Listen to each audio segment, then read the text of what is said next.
लग्नाचे दागिने म्हणजे श्रीमंत पेशवाई दागिने, नाशिकचे सुप्रसिद्ध सराफ मयूर अलंकार सराफ। ताज्या बातम्यांसाठी नाशिक न्यूजच्या YouTube चॅनलला सबस्क्राईब करा आणि बेल आयकॉनला प्रेस करा।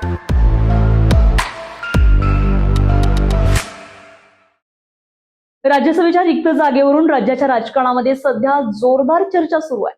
कोणाला संधी मिळणार, पक्षात नेमकं काय सुरू आहे याबाबत अनेक तर्कवितर्क लावले जात आहेत। मात्र या सगळ्या चर्चांवर मंत्री नरहरी झिरवाळ यांनी स्पष्ट भूमिका मांडली आहे। पक्षामध्ये अद्याप कोणतीही अधिकृत चर्चा झालेली नसल्याचं त्यांनी सांगितलंय। तसेच तरुणांना संधी द्यायची की ज्येष्ठांना यावरही कोणताही निर्णय झालेला नाहीये। पक्षामध्ये गटतट असल्याच्या चर्चाही त्यांनी फेटाळल्यात। भुजबळांच्या उमेदवारीबाबत माहिती नसल्याचं सांगत कांद्याच्या प्रश्नावर लवकरच मुख्यमंत्र्यांशी चर्चा करणार असल्याचंही त्यांनी स्पष्ट केलंय। नेमकं काय म्हणालेत मंत्री नरहरी झिरवाळ पाहूयात। अजून तरी पक्षात तशी काही चर्चा नाहीये। मंगळवारी चर्चा होण्याची चर्चा आहे, कारण आता परवाची मंगळवारची बैठक तशी रद्द झाली होती।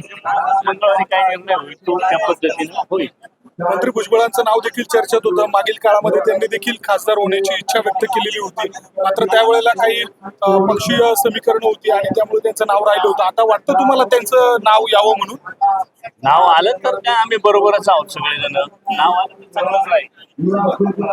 पण तरुणांना संधी मिळणार की ज्येष्ठांना संधी मिळणार काय नाही, आता पक्षश्रेष्ठी जो निर्णय घेतली भुजबळ साहेब जरी ज्येष्ठ दिसतात तरुण आहेत, तरुण सगळं कामकाज त्यांचं चालू असतं।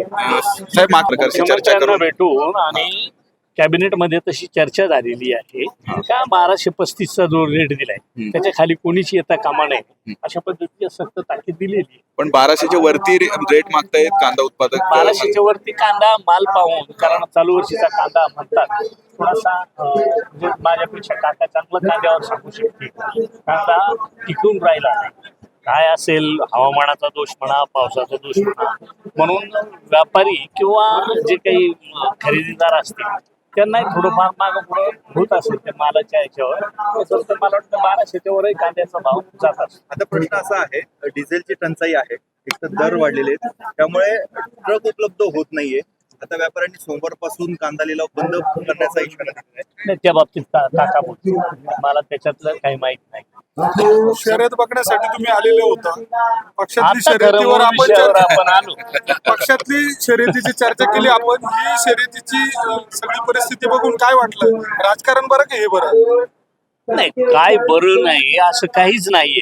जे इथं निर्माण होतंय ते सगळं बरं म्हणूनच निर्माण होतंय। राजकारण आहे बरंच, शर्यत ही बरीच, कारण बऱ्याच शर्यतीवाल्यांना राजकारण मान्य नसतं, त्याच्यात त्यांचं ही स्पर्धा म्हणजे सगळ्यात आखरी स्पर्धा, त्याच्यामुळे त्यांचं मनाला समाधान वाटतं। धन्यवाद, थँक्यू।